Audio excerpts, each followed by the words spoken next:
Hello! Today I'm going to be talking to you about something that's dear to my heart because I'm a nerd, and that is aspect ratios. I realize that I cannot talk about aspect ratios without mentioning the mediums that use them: analog film and digital sensors. I've pulled this information from many sources, including the Widescreen Museum, curated by Martin Hart. If you want more in-depth information on each of these analog widescreen formats, check out that website. I'm also going to be confining myself to 35mm and 65-70mm film because those were the more common shooting and distribution formats. What is an aspect ratio? Essentially, it's a ratio of width to height, not a measurement, but a ratio of frame proportions. The standard ratio we're most familiar with today is 16:9. Modern TVs, computer monitors, and smartphones all use this ratio, which is 16 units wide by 9 units high. Older TVs and computer monitors had an aspect ratio of 4:3. The width is always the first number, with the height always being the second number. 16 divided by 9 and you get 1.78 to 1, while divide 4 by 3 and you get 1.33 to 1. Motion picture aspect ratios are represented by the lowest decimal number, while TV and photography ratios are represented by whole numbers. When you go to see a movie at the cinema, it might be shot in any dizzying array of aspect ratios. Then, when you watch a movie at home, it might be letterboxed on your TV or monitor, which means that it will have black bars along the top and bottom, or pillar boxed, with black bars along the sides of the frame. But how and why did the industry settle on these arbitrary aspect ratios, and what is the artistic benefit to these various ratios, and why should you care? Okay, we first must go back to the 19th century when motion pictures were first invented and talk about film. Film is an analog medium. It's a chemical process on a flexible base.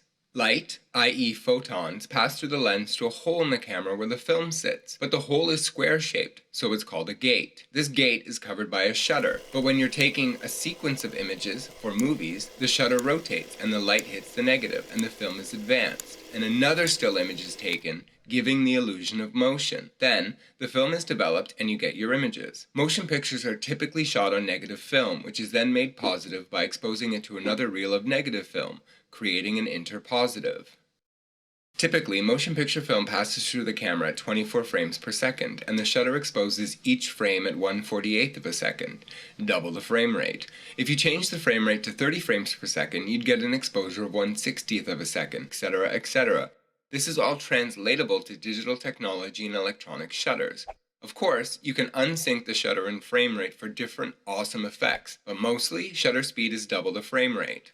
Back in the 19th century, early motion pictures used different film widths, called gauges, but Thomas Edison and the Lumiere brothers in France used a 35mm gauge. By the early 20th century, Edison tried to patent 35mm and all the equipment which used that gauge, but the court struck down his patents. Edison tried to patent everything, and sometimes, well, he got greedy. So, every studio movie theater accepted 35mm as the new standard. This is something that plays into the whole film industry's history, this idea of standardization, because movie companies need to be able to show their films in any theater, anywhere in the world, which is much easier when there is a standard format. But why 35mm? Well, 35 is 35mm across, and each frame is 4 perforations high, those squarish holes. This gives you a maximum image size of 24.89 by 18.66mm, and an aspect ratio of about 1.33 to 1. I'll talk about this later. The size of the negative was good enough for a large projection. Sure, larger gauges would have been better quality, but it would have been more expensive. This comes in later to our discussion. 35mm was just a good size for the application, and since both Edison and the Lumiere brothers used it, it just sort of took off and became the standard. Side note, the 35mm film that you use to take still pictures is exactly the same size as motion picture film. The only difference is motion picture film passes through the camera vertically with 4 perforations per frame, while still 35mm, called 135, passes through the camera horizontally and is 8 perforations wide. You can actually shoot motion picture film on a still 35mm camera. These are made by companies like Flick Film or CineStill, or possibly even hand-rolled from large reels by local camera stores and labs. Flash forward to the late 1920s and we'll see the first major change since the adoption of 35mm film. Before Sync Sound or the talkies, 4-perf 35mm was standard. What wasn't standard was the aspect ratio. Different cameras and projection systems might crop the image slightly, making it more square, or making it slightly wider. This didn't matter because if the film was shot on 35mm, then theaters could show it.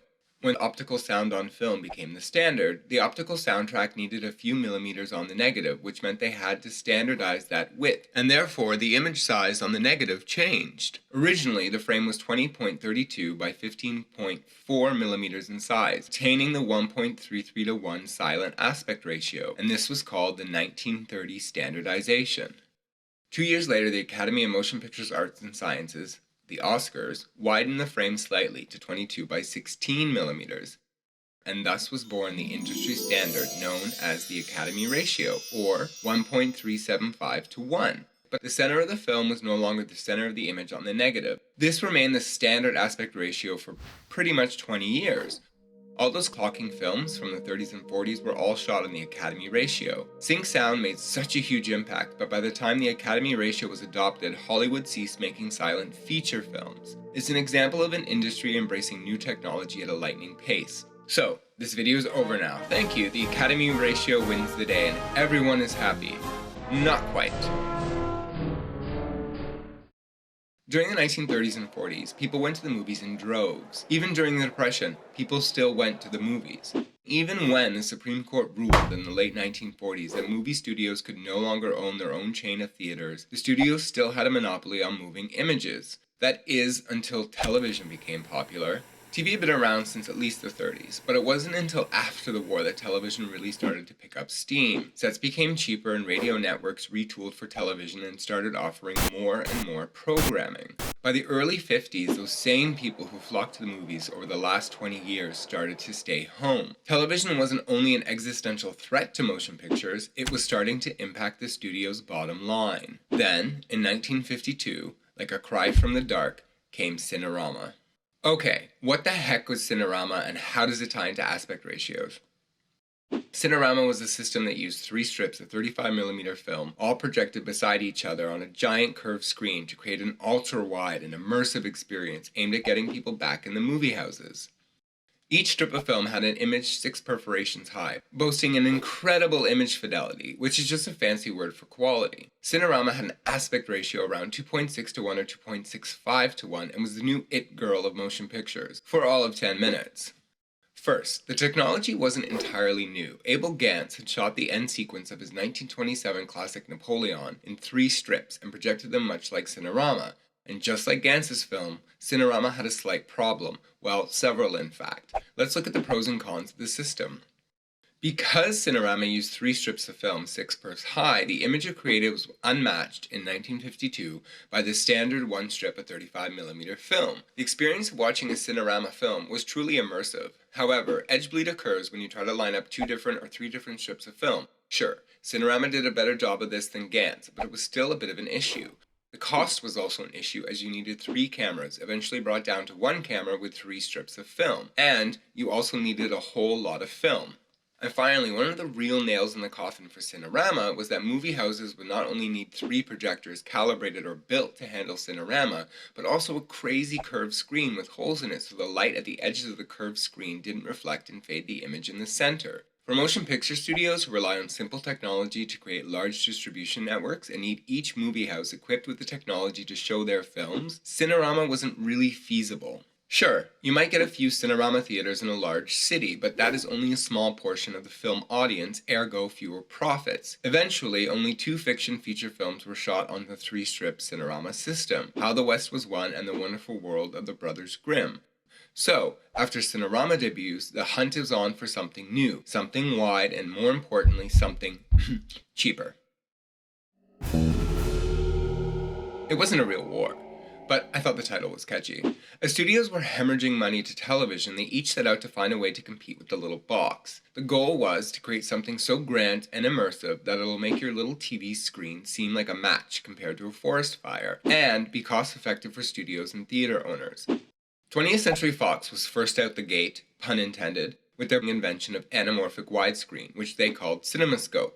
But what the heck does anamorphic mean? Essentially, anamorphic technology takes a wide image and squeezes it onto a regular strip of 35mm film 4 perforations high. As we saw earlier, when light travels through a lens to hit the film, the lens bends the light rays to the focal point to create an image. With anamorphic technology, the light rays just get bent and squeezed a bit more. Then, when it's time to project the film, the light gets bent back to its original trajectory and you get an unsqueezed, ultra-wide image on the screen. Neat, huh? A new post-war technological marvel, only it wasn't. In the 1920s, an inventor named Henri Chrétien invented something called the anamorphoscope. I love these names. The studios didn't bite in the 20s, probably for two reasons. First, there was sound on film, which was all the rage. People loved sync sound. It was an international hit. Second, the studios were hit by the Depression, and although business was good, with sync sound there wasn't really a need for any more frills or technological innovations, and to ask theater owners who just invested money in sound systems to put out more money for some crazy new format. It was asking too much. Sure, color came out in the 1930s, but it didn't require theater owners to buy any new equipment. That all changed by the early 50s. Fox, wanting to be on the cutting edge, sought out Henri Chrétien's anamorphoscope and began to do tests, eventually settling on the now famous name CinemaScope. The pros of CinemaScope are that you can use standard 35mm film in a 4-perf configuration, and you don't need to buy new cameras or projectors. All you need are an anamorphic lens adapter and or anamorphic lenses, and then an adapter to project the film. Cons are that theater owners have to buy new screens and a very small aesthetic one, in which the edges of a CinemaScope frame could look distorted, especially on wider lenses.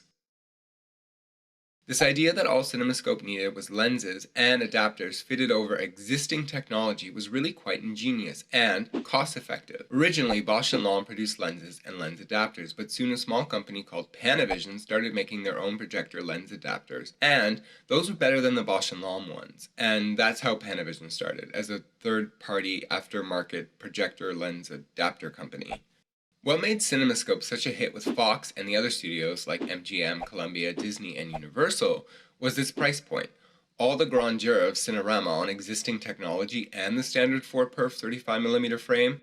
Sure, theaters had to buy new screens, but that was chicken feed, and Fox quickly shot 2 CinemaScope pictures, How to Marry a Millionaire and The Robe, the latter being released first. CinemaScope started with an aspect ratio of 2.66 to 1. This was due to the anamorphic squeeze ratio of a factor of 2 on the silent 1.33 to 1 frame, and a magnetic soundtrack that sat on the sprocket holes. Eventually, the frame was reduced to 21.31 by 18.16 millimeters, giving a squeezed aspect ratio of 1.17 to 1 to accommodate an optical soundtrack and the now semi-standard unsqueezed ratio of 2.35 to 1. Studios hoped that widescreen would signal the transition to magnetic sound, but most theater owners didn't want to invest more money in a new sound system. And again, the studios need to be able to show their films, so the optical soundtrack stayed.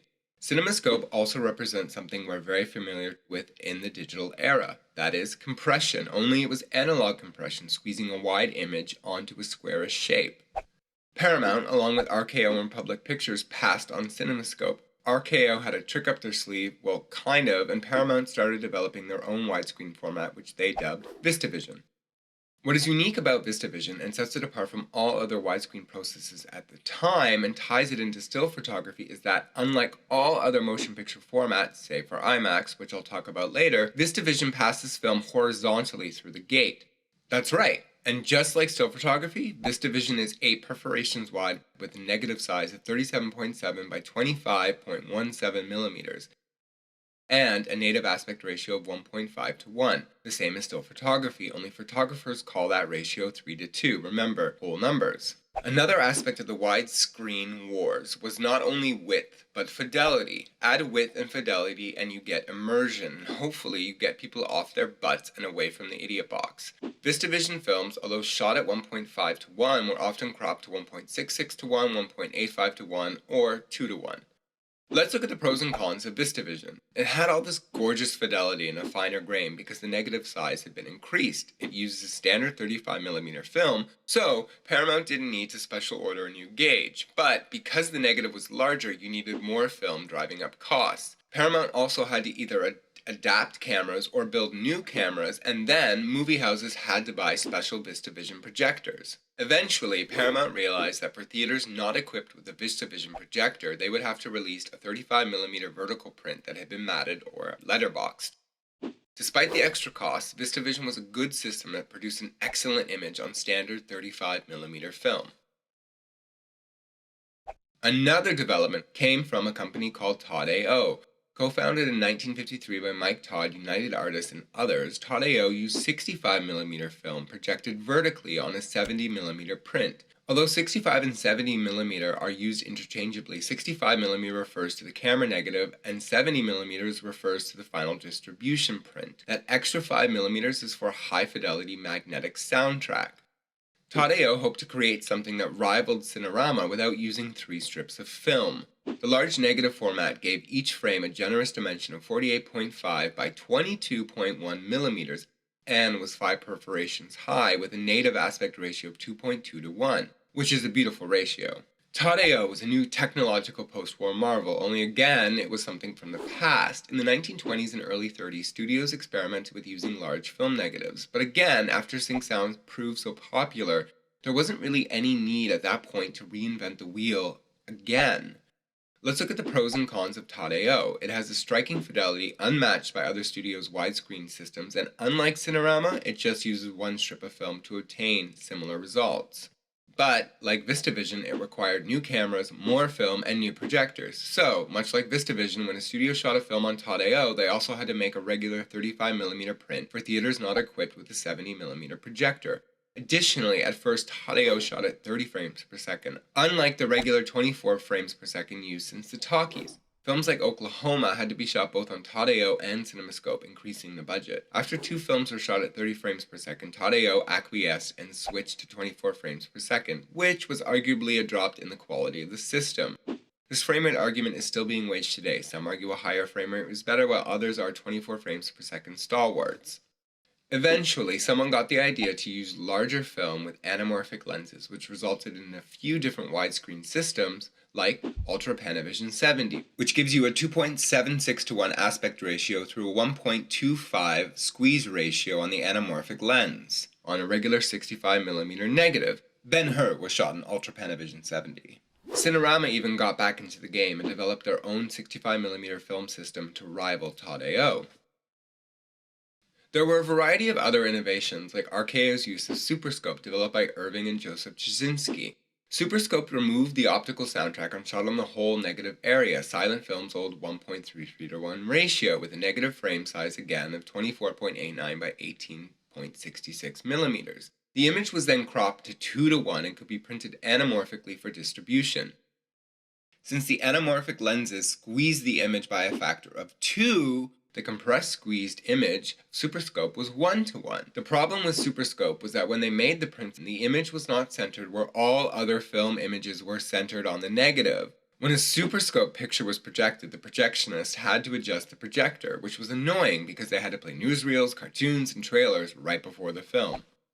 There was also something called Technirama, developed by Technicolor, which is pretty much just VistaVision, but with an anamorphic lens that squeezed the image by a factor of 1.5. But again, despite the higher fidelity of the horizontal 8-perf system, it's more expensive to shoot and distribute a film than CinemaScope.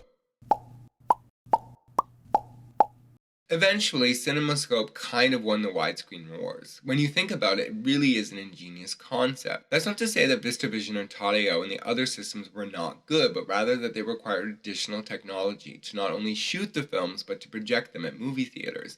CinemaScope, with its lenses and lens adapters, could use existing technology, and it used 35mm film in the standard vertical 4-perf orientation, saving filmmakers and studios money over other widescreen systems. It was also widely adopted by other studios.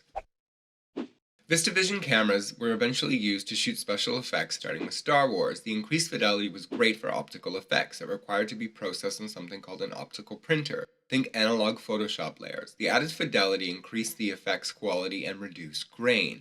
Additionally, many studios adopted VistaVision's common 1.85 to 1 as their standard non-anamorphic widescreen frame.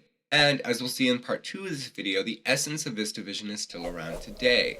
SuperScope, although not successful, would partially serve as the basis of a new widescreen process that debuted in the 1980s. By the 1960s, studios around the world were either using anamorphic lenses or simply matting the standard 35mm negative to get aspect ratios like 1:66 to 1 or the more common 1.85 to 1.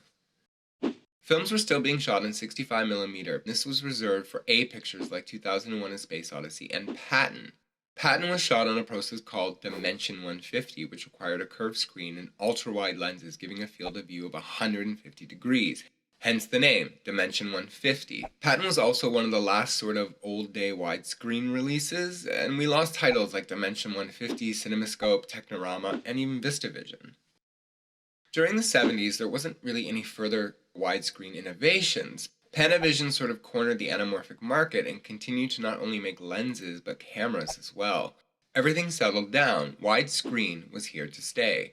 The one visual technical marvel in the 1970s was Imax. Much like Todd-AO or Ultra Panavision 70, Imax used 65mm film. What was unique about Imax was that, like VistaVision, Imax ran its film horizontally through the camera, giving the image a whopping 69.6 by 48.5mm dimensions, 15 perfs wide, and an aspect ratio of around 1.43 to 1.